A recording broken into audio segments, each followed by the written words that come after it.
أعوذ بالله من الشيطان الرجيم بسم الله الرحمن الرحيم قال الله تعالى فاسألوا أهل الذكر إن كنتم لا تعلمون প্রশংসা আল্লাহর জন্য আলহামদুলিল্লাহ দরুদ তাসলিম বর্ষিত শেষ নবী মুহাম্মদ সাল্লাল্লাহু আলাইহি ওয়াসাল্লামের উপর আল্লাহুম্মা সাল্লি আলা বারিক আলাইহি। ভাই জিজ্ঞেস করছিলেন আসসালামু আলাইকুম। ওয়া আলাইকুম আসসালাম। আমি চাকরিজীবী, তাই বিভিন্ন জায়গায় বদলি হতে হয়, কিন্তু এবং যেখানে বদলি হচ্ছে সেখানে ভালো কোনো মুসলিম ভাষা পাই না, তাই কি হিন্দু বাড়ি দিয়ে ফ্ল্যাটের বাসা ওঠা যাবে? যে ভাই জিজ্ঞেস করছিলেন যে আমি চাকরি করি, বিভিন্ন স্থানে আমাদেরকে বদলি হতে হয়, ঠিক যারা সরকারি চাকরি করেন বিভিন্ন জায়গায় যেতে হয়। এখন যদি মুসলিম বাড়ি না পাওয়া যায় তাহলে তাদের বাড়িতে যাওয়া যায়, অসুবিধা নেই।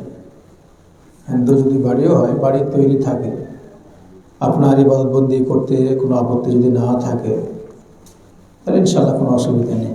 কারণ আপনি যেহেতু মুসলিমদের বাড়ি পাচ্ছেন না, সাথে ওদের বাড়ি, আর যে কোনো কাজ যখন কিছু পাওয়া যায় না সেক্ষেত্রে কিছু ছাড়ও আছে। আর ওদের বাড়ি যেহেতু বাড়ি তৈরি করা আছে, ওখানে তো আপনাকে আর অন্যায় কাজ কিছু করে নেই না, আপনি থাকতে পারেন ইনশাআল্লাহ, অসুবিধা নেই।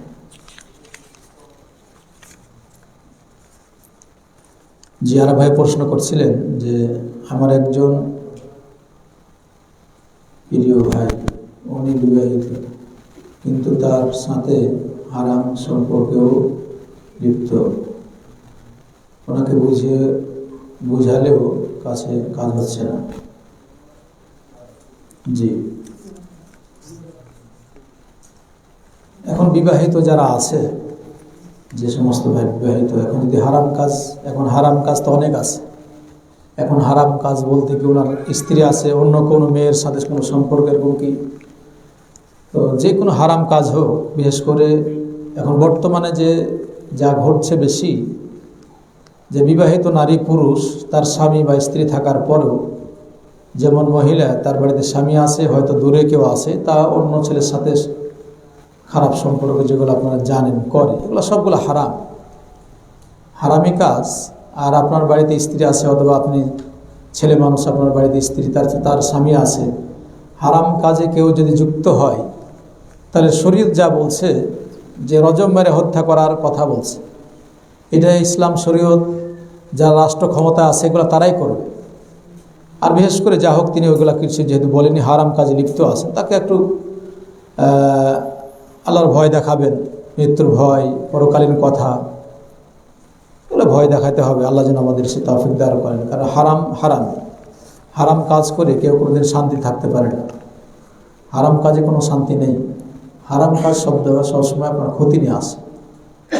এই জন্য আল্লাহ তাআলার কাছে প্রার্থনা করি, যারা এরকম পথে আসে তাদের হেদায়েতের জন্য দোয়া করলে যাতে হেদায়েত দান করেন। সাথে আরেক ভাই জিজ্ঞেস করছিলেন পীর কি ধরতেই হবে? কঠিন সময় ধৈর্য ধরার উপায়? কঠিন সময়ে ধৈর্য ধরার উপায়, পীর কি ধরতে হবে তাই তো নাকি? পীর তো বলছে নাকি প্রশ্নকারীকে?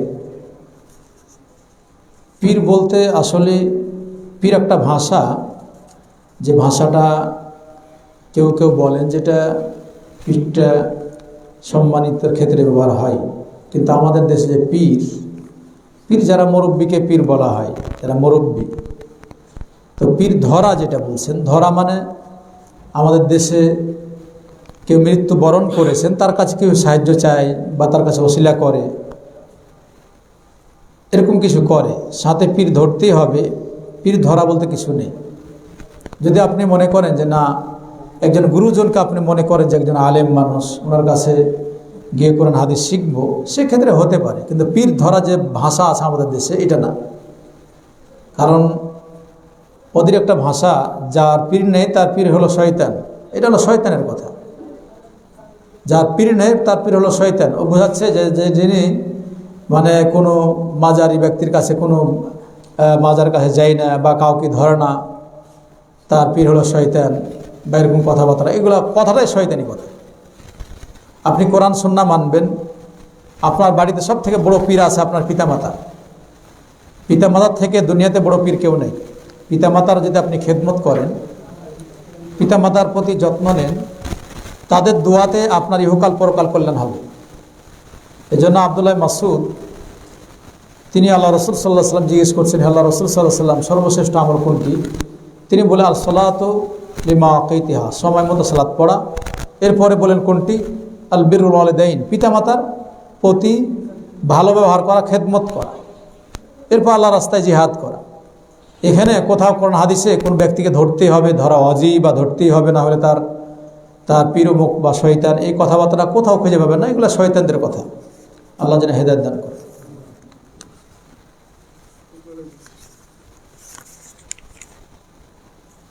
জি, আর এক ভাই বলছেন যে ফরজ নামাজ ইমাম যদি দুরূদ নামাজ পড়ায়, মুসল্লি তার পিছনে সূরা ফাতিহা পড়ে শেষ করতে না পারে, তাহলে মুসল্লির করণীয় কি? জি, ইমাম সাহেব যদি দুরূদ পড়ে নেয় আর মুসল্লি না পড়তে পারেন, তাহলে মুসল্লি সালাত হয়ে যাবে, এখানে অসুবিধা হবে না। তবে ইমাম সাহেবকে বলা যায় যে ইমাম সাহেব বা অমুক, তারকে শ্রদ্ধার সহিত যে যদি আর একটু ধীরে হয় তাহলে আমাদের সুবিধাটা হয়, এরকম বলা যেতে পারে। তবে মুসল্লি যদি পড়তে না পারে সালাতের ভিতরে জিকির আজকার, তাহলে ওনারা সালাত হয়ে যাবে। ইমাম ত্রুটি করছে, ইমামের ত্রুটির কারণে আপনার ত্রুটি হবে না। এজন্য ইমামকে বলতে হবে যদি এরকম হয় যে আর একটু ধীরে হলে হয়তো ভালো হতো। আর ইমাম সাহেব অনেক সময় হইতে পারে যে আপনি একটু পড়তে পারে না তাড়াতাড়ি, একটু তাড়াতাড়ি পড়ার চেষ্টা করবেন। সূরা ফাতিহা যদি বলে আলহামদুলিল্লাহ রাব্বিল আলামিন, প্রত্যেকটা যদি থামেন তাহলে পড়তে পারবেন না। ইমাম সাহেব তো সবার দেখে পড়ে, ইমাম সাহেব যে পড়েন সবাইকে দেখেই পড়তে হয়। কারণ সূরা ফাতিহাতে যদি তিনি 5 মিনিট লাগাই দেন তাহলে মুসল্লি সব পালাবে। মানে আপনি যদি সালাতের ভিতরে ধীর স্থিরতা অবলম্বন করেন, এখন যে সালাত আল্লাহ রাসূল বলেছেন, এই সালাত খুব কম হচ্ছে আমাদের। মুসল্লিরা সবাই অভিযোগ করবে যে এই ইমামকে রাখবো না। এই জন্য ইমাম যিনি হবেন তিনি সবাইকে লক্ষ্য করে, হয়তো পিছনে কেউ আছে দুর্বল আছে, কেউ অসুস্থ আছে, সবার ক্ষেত্রে যা হোক সালাত যেন সবার উপযুক্ত হয়। খুব তাড়া না, খুব লম্বাও না। কারণ খুব লম্বা করাটাও, মুআয ইবনে জাবাল আল্লাহ রাসূল সাল্লাল্লাহু আলাইহি ওয়াসাল্লামের সাথে সালাত পড়তেন, আর এশার সালাত পড়ে এসে ওখানে এশার সালাত আবার পড়তেন এলাকাতে, গ্রামে। তখন বড় বড় কিরাত পড়তেন। তো কিরাত একদিন এভাবে ধরেছেন, আর একজন মুসল্লি ওনার বড় কিরাত ধরার কারণে উনি ওই জামাত ত্যাগ করে একা পড়ে চলে গেছে। আল্লাহ রাসূল সাল্লাল্লাহু আলাইহি ওয়াসাল্লাম যে অভিযোগ করছেন যে উনি আপনার পিছনে সালাত পড়েন আর আমরা কাজ করি, জমিতে কাজ করি, তো অনেক বড় কিরাত ধরেন, আমরা তো পড়তে পারি না। আল্লাহ রাসূল সাল্লাল্লাহু আলাইহি ওয়াসাল্লাম বলছেন আফাত্তারুন আনতা ইয়া মুআয, তুমি ফিতনা সৃষ্টি করছো, বরং তুমি যখন সালাত আদায় করবে তখন মধ্যম যেগুলো সূরা, এই সূরাগুলা পাঠ করবে। যেমন সাব্বিহা ইসমা রাব্বিকাল আলা, গাশিয়া সূরা আছে, এরপর আরও যেগুলো সূরা আছে আর কি, মানুষ যাতে সবাই পারে আর কি, এই ক্ষেত্রগুলো বলেছে। যা হোক, তো ইমাম সাহেব হইতে হবে যাতে সবার দিকে সালাত পড়েন আর কি, এবং ধীরে স্থির হওয়াটাই উচিত।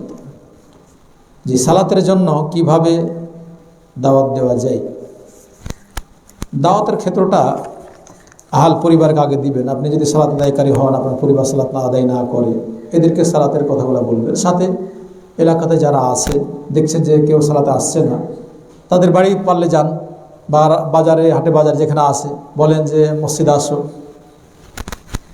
পরকালের কিছু কথা শোনাবেন যে আমাদের দুনিয়া ছেড়ে যেতে হবে, সালাতের হাদিসগুলো শোনাবেন, গুরুত্বপূর্ণ সালাত, এভাবে বলেন, ডাকেন। না যদি আসে আপনার দাওয়াত হয়ে যাবে ইনশাআল্লাহ। ওরে যে আসতেই হবে জোর করে তা না। আপনি বললেন ভাই আমরা মসজিদে চলেন, মসজিদে যাই, চলেন সালাত আদায় করি, একদিন দুই দিন আপনি বলতে থাকেন, দেখবেন আপনার দাওয়াত কবুল হবে ইনশাআল্লাহ।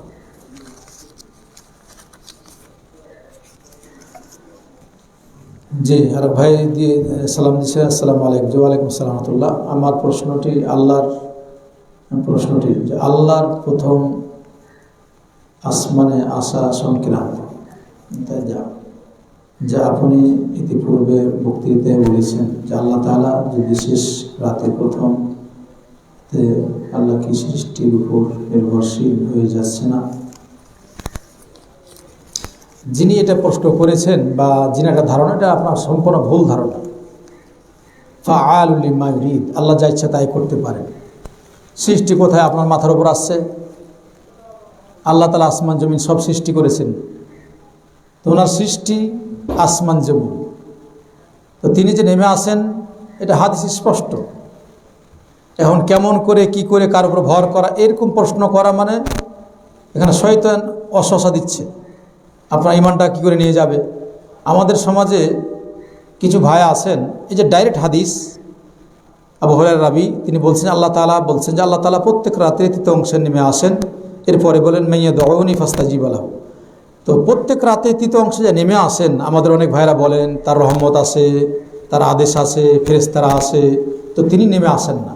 এই যে একটা কথা বললেন, আপনি কি উত্তর দেবেন? এটা ওদের ভুল। আল্লাহ তাআলা ডাইরেক্ট নেমে আসেন, কেমন কি কিভাবে কার উপর কি, এটা আপনার আমার জানার বিষয় নাই, এটা আমরা জানি না, এটা কেউ বলতে পারবে না। এগুলা করলে আপনার ইমান হারা হয়ে যাবে।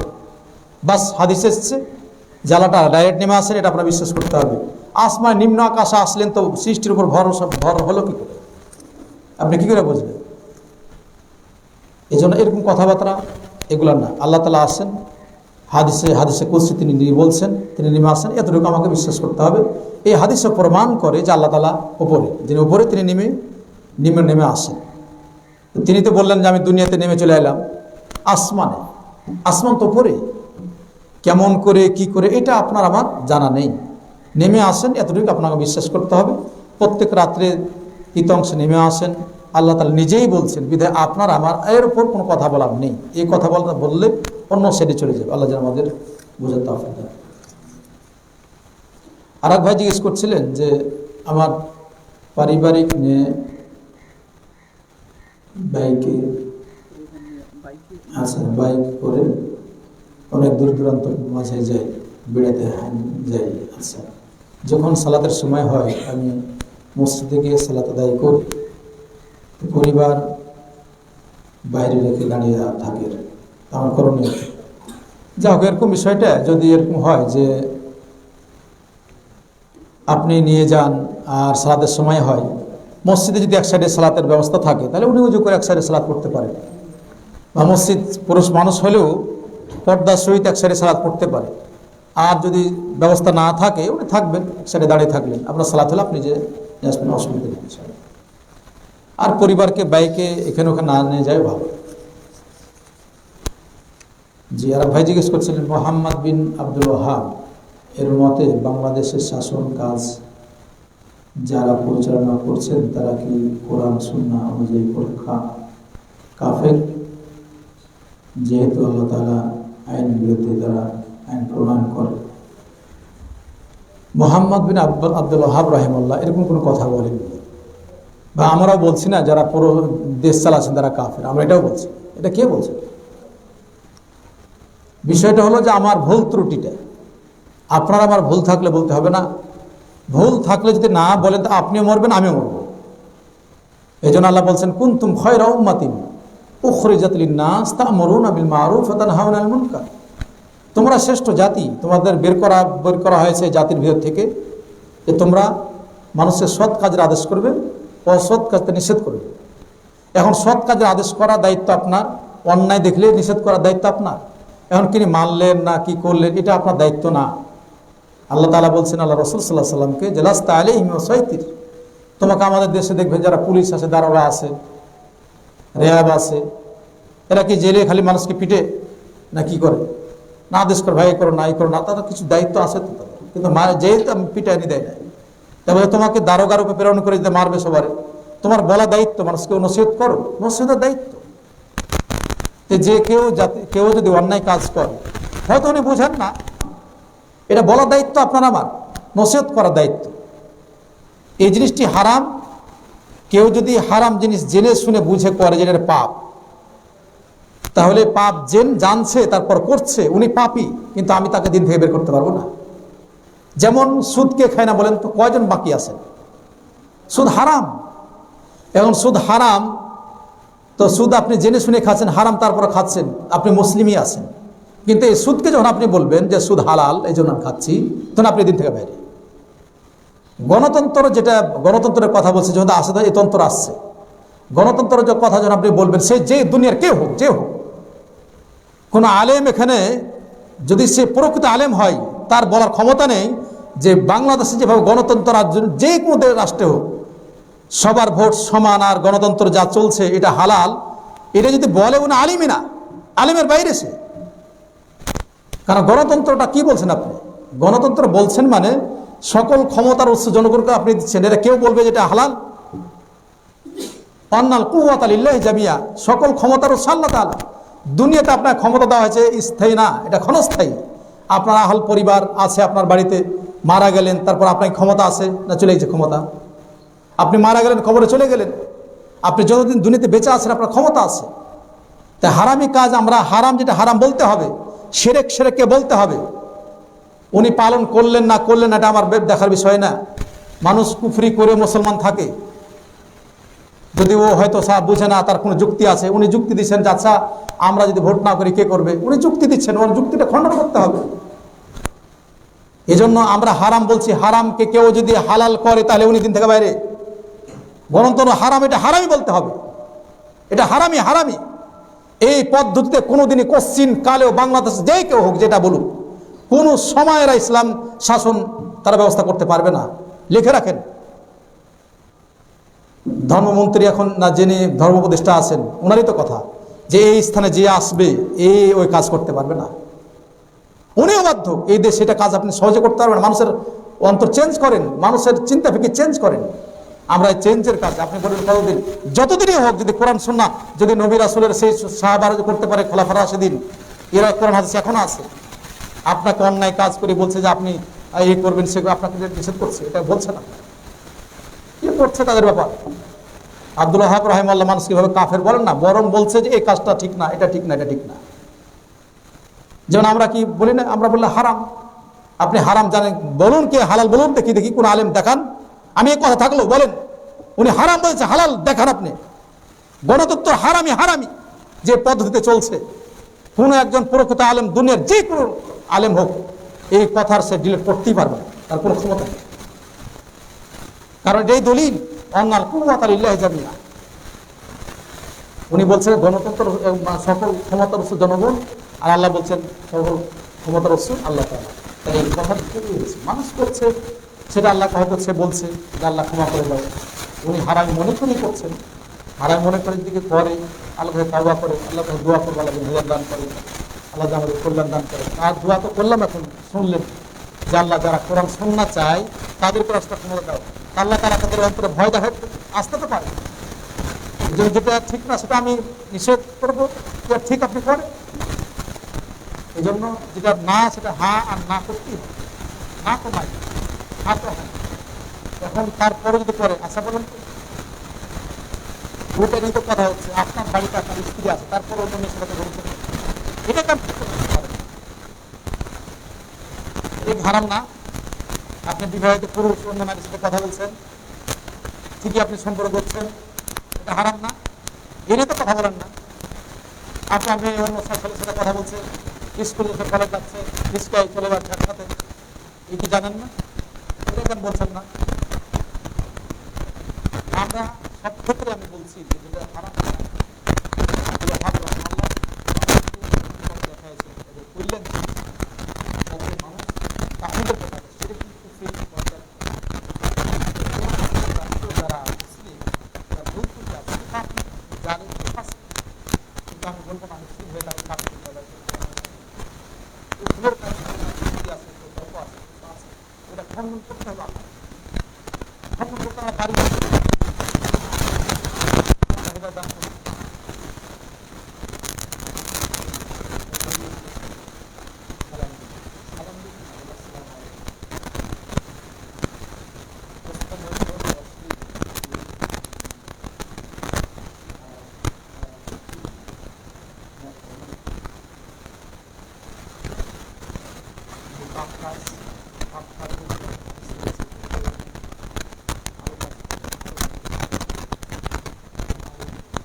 কমে যায়, এটা এইভাবে বলবো না, তবে ওই হাদিসের বিপরীত আসছে কমে যায়, এটাই আসছে যে আপনি যখন ভালো আমল করবেন, ভালো আমল মাধ্যমে আপনার আয়ু বৃদ্ধি হয়, কল্যাণ হয়। আল্লাহ যেন আমাদের ভালো কাজ করতে বিধান করে।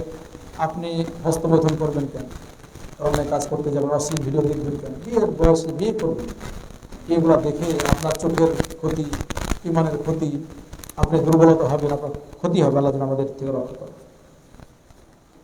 হিন্দুদের দাওয়াত দেওয়ার পদ্ধতি, হিন্দুদের দাওয়াত দেওয়ার পদ্ধতি, তাদের ডাকেন আগে, ইসলাম সম্পর্কে বলেন। এক হিন্দু ভাইকে, আপনার এই কথাটাই আমি বলছিলাম, এক ভাইয়ের কাছে দোকানে গেলাম লেপের প্রভাব তৈরি করার জন্য। তো মুসলমান সবাই, আর ওদের মাঝে উনি আছেন। তো আমি বললাম যে ভাইজান, সবাই আপনার দোকানে যারা আছে সবাই তো মুসলিম, তো আছে কিছু হিন্দু আছে, আপনি মুসলমান হলে হয় না? বলছে না, আমরাও যে পদ্ধতি ডাকছি, বলছে যে জল আর পানি তো একই, একই না? জল পানি একই তো নাকি? উদাহরণ দিলেন কি দেখেন, যে জল পান করলো পানি পান করা হলো, পানি পান করলো পান করা হলো, মূর্তি পূজা করেও নাকি ও আল্লাহকে পাওয়া হলো। ওই যে একজন আলেম যে বলেছিলেন, এক ভাই, ভাইরাল ভাই, বলছে হিন্দু হিন্দু ও তো মূর্তি পূজা করছে, মানে ওইও কিন্তু আল্লাহর পূজা, ওকে কাফের বলা যাবে। এই আলেম না জাহেলি? বলেন তো, আলেমের নামটা রাখছে আলেম দিকে। হিন্দুরা মূর্তি পূজা করে নাকি আল্লাহর বন্দি করে? তাহলে ওদের কথা তো আপনি বলছেন, তাহলে আপনি বলছেন হিন্দুরা কাফের না? মুসলিম ব্যতিরিক্ত যতদিন ধর্ম আছে, যিনি মুসলিম না, ইনি চিরস্থায়ী জাহান্নামী। আল্লাহ বলছেন, যে ব্যক্তি ইসলাম ব্যতিরিক্ত অন্য কোনো দিন ধর্ম অন্বেষণ করবে, এটা আল্লাহ তারা কবুল করবে না, তিনি পরকালে ক্ষতিগ্রস্ত হবে। আবু হুরায়রা বলছেন, রাসূলুল্লাহ সাল্লাল্লাহু আলাইহি ওয়াসাল্লাম বলেন যে আমি আল্লাহর সেই সত্তার কসম যার হাতে আমার জীবন মৃত্যু, যদি কেউ আমাকে শেষ নবী হিসেবে মেনে না নেয়, সেই ইহুদি হোক, নাসারা হোক, মুসলিম যে হোক, আমার প্রতি ঈমান না আনলে উনি চিরস্থায়ী জাহান্নামী। ইসলাম ব্যতিরিক্ত কোনো ধর্ম আল্লাহর কাছে কবুল হবে না কিয়ামতের দিন। দুনিয়াতে খাবেন, পড়বেন, আরামাইশে থাকবেন। তাহলে হিন্দুকে আর কিছু বললাম না, কি আর বলবো? হিন্দু জি, এদেরকে কালেমার দাওয়াত দিবেন, তাদের বুঝাবেন দিন ধর্ম এটা আসল দিন, তোমাদের কোথায় কি যেটা মানছো দেখাও, তোমরা জান্নাত কোথায়, এটা বলবেন। যে কোরআন হাদিস আরো পড়ো, কিছু বই দিবেন তাদেরকে, যেগুলো ভালো বই জানেন, বই টই দিবেন, পড়তে বলবেন। তেমন আস্তে আস্তে ইনশাল্লাহ দাওয়াত দিতে থাকবেন। যদি আপনার দাওয়াত আল্লাহ কবুল করেন, ইনশাল্লাহ কবুল হবে। দেশের হাজার হাজার শিক্ষা প্রতিষ্ঠান, পুরুষ শিক্ষক মহিলাদের পড়াচ্ছেন, আবার মহিলা শিক্ষক পুরুষদের পড়াচ্ছেন, এটা কি স্পষ্ট হারাম কিনা? যে আসলে যদি আপনি দেখতে যান, তো শরীয়তে এটা হারাম হয়েছে। এখন যেহেতু আপনি বলবেন, এই যে এই কথা এখন আছে, আপনি নিরুপায়, সন্তান সন্তান পড়াইতে হবে, তা আপনি যদি বেঁচে থাকেন, অনেক মহিলা মাদ্রাসা আছে, সেগুলো তো আপনি পড়ান, মেয়েরাই পড়ান মেয়েদেরকে। আছে না প্রতিষ্ঠান, আছে না? বাংলাদেশে আছে না? আছে তো, অনেক মহিলা প্রতিষ্ঠান আছে, ওখানে কোনো ছেলেদের কোনো কাজ কারবার নেই, শুধু মেয়েরাই পড়ায়। আর মেয়েদেরকে যদি টিচার ধরুন দাওরা যেমন এর যদি পড়ান, তাহলে ওরা পর্দার আড়ালে থাকে, মানে পর্দার আড়ালে ওরা ভিন্নই থাকে, পুরুষ মানুষ তার দেখতে পায় না। যেমনটি এখন খুতবা দিচ্ছে, মা বোন এখানে শুনছেন, এটা কি হারাম? এটা হারাম। উনি খুতবা শুনছেন, আমার কথা তো শুনছেন, অথবা আপনি কথা বলছেন, বক্তব্য দিচ্ছেন, পর্দার আড়াল থেকে আপনি দেখতে পাচ্ছেন, আপনি দেখতে পাবেন, তারা পর্দার আড়াল থেকে দেখতে পারে। যেমন উম্মাহাতুল মুমিনিন আয়েশা রাদিয়াল্লাহু তাআলা আনহা যখন একসময় আল্লাহ রাসূল সাল্লাল্লাহু আলাইহি ওয়াসাল্লাম দাঁড়িয়েছিলেন, আর যারা পুরুষ মানুষেরা খেলাধুলা করছে, তো উম্মাহাতুল মুমিনিন আয়েশা রাদিয়াল্লাহু তাআলা আনহা আল্লাহ রাসূল সাল্লাল্লাহু আলাইহি ওয়াসাল্লাম পিছন থেকে তাদেরকে দেখছেন, তারা খেলাধুলা দেখছিলেন। এর থেকে হাদিস থেকে উলামাগণ বলেন যে বক্তা সাহেব বা আলেম যখন কোনো সময় বক্তব্য দেন, আর এই আপনার এই কি বলেন যে প্রজেক্টের মাধ্যমে দেখে, এটা দেখা হালাল, দেখতে পারে, তারা তো অনেক কিছু করছে না, তার বক্তব্যটা শুনছে। তো এই ক্ষেত্রে যদি আপনার পর্দার সহিত মেয়েরা আছে, পর্দার বাইরে আছে, পর্দাতে আছে, আর পুরুষ মানুষের সেটা আছে, এটা করতে পারে, এটা করতে পারে। কিন্তু যেমন ডাইরেক্ট দেখে ছেলে মেয়েকে দেখে দেখে পড়ছে, একসাথে এইভাবে আছে, এটা কেউ শরীয়ত কেউ বলবে না যে হালাল। হারাম হারামি, আমরা পারি না তাই করছি, আল্লাহ আমাদের ক্ষমা করুন, আল্লাহর কাছে আমরা ক্ষমা চাই, আল্লাহ যেন আমাদের ক্ষমা করে, আল্লাহ দয়া করে। এই জন্য আমরা বলি শিক্ষা প্রতিষ্ঠান ভিন্ন ভিন্ন করুন। কে করছে? আপনি করবেন কি করে? আপনার দেশে যারা বলছেন যে কোরআন সুন্নাহ আমরা প্রতিষ্ঠা করবো, ইনারা মহিলাদের ওনারা প্রাপ্ত না যে আমরা সবাই পুরুষ মানুষ আমরা দাঁড়াবো, কিন্তু তাদের ওখানে শর্তই যে দেওয়া আছে, হারাম যে বলবেন না, শর্ত দেওয়া আছে মেয়েদেরকে অংশ না দিলে আপনাকে দিবরে যেতে যাওয়া। হারামকে স্বীকারোক্তি দিয়ে এখানে যেতে হবে। পড়ুন, পাঠ পড়ুন। কেন আমি বলছি, আপনি নিজেই বলছেন বাবা এটা তো ঠিক না। আর রিজাল ও কওয়ামুন আলা নিসা, এখন যখন এগুলা করছেন করবেনটা কি? কোন থেকে বের হবেন? দাওয়াত দিবেন না? আজকে আমরা দাওয়াত দিচ্ছি তাই আপনাদের রাগ হচ্ছে, গণতন্ত্র হারাম বলছি তাই রাগ হচ্ছে আপনাদের। আরে বাবা, আপনাদেরই আমরা ঘনিষ্ঠ বন্ধু, আমাদের কারণে আপনারা বেঁচে যাবেন, কারণ আমরা দাওয়াত দিচ্ছি। যদি দাওয়াত না দেয় কেউ বাঁচবে না। এই জন্য আল্লাহ রসুল সাল্লাহ সাল্লাম এক স্ত্রী বলছেন জাইনাব বিন জাহশ, হে আল্লাহ রসুল সাল্লাহ সাল্লাম, আনুলিক ওয়াফিনা সালিহুন, আমাদের ভিতরে নেককার ব্যক্তি থেকেও কি আমরা ধ্বংস হয়ে যাব? নাম, ইদা কাসরাল খাবাস, যদি অতিরঞ্জিত পাপ বেশি হয়ে যায় তাহলে সবাই ধ্বংস হয়ে যাবে, নেককার ব্যক্তি কেউ থাকবে না, ভালো মন্দ সবাই ধ্বংস হবে। অন্তত আপনাকে নিষেধ কাজ তো বলতেই হবে যেটা নিষেধ। এই জন্য আবু বকর সিদ্দিক তিনি বলছেন, ইমাম আহমদ বিন হাম্বল হাদিসটি নিয়েছেন, যখন মানুষ সৎ কাজের আদেশ করবে না, অসৎ কাজ থেকে মানুষকে নিষেধ করবে না, তখন সবার উপর আল্লাহর পক্ষ থেকে আযাব আসবে, সাথে সাথে কারো দোয়া কবুল হবে না। আমার মনের গোড়া কথা আল্লাহ রাসূল বলছেন। তাহলে আমাকে কথা বলতে দিবেন না, তাহলে সবার উপর আপনার এই পাপটা আপনার ঘাড়ে যাবে। আমার মুখ বন্ধ করতে আসবেন, এর দায়িত্ব আপনি নেবেন। হারামকে হারামই বলতে হবে, আপনি করলেও হালালকে হালালি বলতে হবে, হারামকে হারামই বলতে হবে। আর উনি করছেন, উনি হয়তো এটা বুঝছেন, কিন্তু এটা বলতে হবে। বলতে দিবেন না, সব ঘাড়ে যাবে আপনার।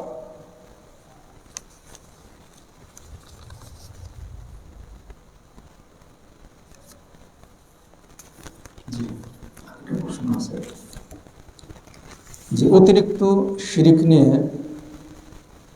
ওয়াসওয়াসা আমি কি করা উচিত, কি আমার কি করা উচিত? এই জন্য এটা ওয়াসওয়াসা, শিরকের ওয়াসওয়াসা। ঘরে যদি হারাম জিনিস থেকে থাকে আর আমি অনুমতি ছাড়াই ফেলে দিই, তাহলে আমার কি গুনাহ হবে? শিরকের ওয়াসওয়াসা আপনি বুঝতে পারছেন আসলে শিরকটা কোনটা। শিরক তো অনেক আছে। আমরা সাধারণত যেটা আপনাদের বোঝাতে চাচ্ছি যে বিশেষ করে আমাদের দেশে আপনি এর থেকে না পারলে অন্তত এই জিনিসটা দূরে থাকবেন। এটা জানেন যে কবর কেন্দ্রিক, মাজার কেন্দ্রিক যা হয় আমাদের দেশে শরকিয়াত কাজ হয়, যা হচ্ছে, কেউ সিজদা করছে, নজর মানছে, টাকা দিচ্ছে, খাসি দিচ্ছে, ওখানে নীরবতা পালন করছে, ভয় করছে, এগুলো শরকিয়াত কাজ। আর আমাদের সমাজে আছে তাবিজ পরে, কেউ গলায় তাবিজ, হাতে তাবিজ, আবার এই বালা পরে বাতের জন্য, যে জাতিগুলা এরপরে আল্লাহর নাম দিয়ে অন্য নামে কসম করে, এগুলো শিরকের কাজ। এগুলো যখন জানবেন দূরে থাকবেন। আর যদি অজান্তে কিছু হয় তাহলে একটা দোয়া আল্লাহ রাসূল পড়তে বলেছেন, আল্লাহুম্মা ইন্নী আউযু বিকা আন উশরিকা বিকা ওয়া আনা আ'লামু ওয়া আস্তাগফিরুকা লিমা লা আ'লাম। আমি জেনে শুনে কোনো যদি সেই কাজ করি, অন্যায় কাজ করি এবং যেগুলো না জেনেও করি, তোমার ক্ষমা চাচ্ছি। বলবেন, আল্লাহ আমি জেনে না জেনে কি কাজ করি, আপনি যদি ক্ষমা চান, খালি সন্তানের ক্ষমা চান, অজান্তে কিছু হয়ে গেল, জেনে শুনে আপনি করবেন না, ওয়াসওয়াসা যাওয়ার দরকার নেই। আপনি জেনে শুনে কোনো কাজ যখন জানবেন এটা শিরকি কাজ, আপনি ত্যাগ করবেন। আর অজান্তে কিছু হয়ে গেলে তারপরে যদি জানছেন এটা শিরক হয়ে গেছে, আল্লাহকে ক্ষমা চাই নেবেন, আল্লাহ ক্ষমা করবেন ইনশাআল্লাহ। ক্ষমা চাইলে আল্লাহ ক্ষমা করবেন। জি। আর হারাম যদি কিছু থেকে থাকে আর আপনি সরিয়ে দেন, আপনার পাপ হবে না, আপনি ভালো কাজ করেছেন। তবে তার একটু বলবেন, আপনার যদি বাড়িতে হয় কাজ, হারাম কাজ ত্যাগ করবেন না, কে কাকে বলা লাগবে? আপনি তো বাড়ির মালিক, কারে বলা লাগবে? স্ত্রীকে বলা লাগবে হারাম কাজ ত্যাগ করতে? যদি হারাম কাজ ত্যাগ করতে আপনার পরিবারকে বলা লাগে, তবে তো বউই না, আগে তাড়েন বাড়িতে। আপনি বলবেন হারাম, এটা তোমার অন্যায় কাজ করে আমি থাকবো এই জায়গাতে। আপনি মালিক, আপনাকে ধরা লাগবে হারাম কাজ কিছু থাকলে। এখন কাজটা কি তা তো জানি না কি হারাম কাজ। এমন গেম খেলা যায় যার মধ্যে, কি এমন গেম খেলা যার মধ্যে ম্যাজিক আছে, তা কি হালাল? গেম জিনিসটাই সময় অপচয় করে। ইন্নাল মুবাযযিরিনা কানু ইখওয়ানা শায়াতিন। সময় অপচয় করাও কিন্তু শয়তানের ভাই। আপনি গেম খেলার মধ্যে কোরআন পড়তে পারেন না, গেম খেলাটা জিকির আজকার নাই, গেম খেলা তো হাঁটেন, আসতে হাঁটেন না। গেম খেলা বাদ দিয়ে আপনারা পোলাপানা সস্তে খেলেন। আপনার ছোট বাচ্চার সময় দেন না, ওর মা যখন বলে একটু নেও তখন তো আপনি বাচ্চারা নেন না, তো রাগ করে। আপনার ছেলেকে একটু রাস্তা পথে যান, বাচ্চাদের একটু নিয়ে ঘুরে বেড়ান, এটা গেম খেলা। বল খেলেন, বল নেন, তারপর বাচ্চাকে দেন, আপনি দৌড়ান, একটু দৌড়ান, এটা খেলা খেলেন। গেম খেলবেন কেন? এমন এমন এনএম কি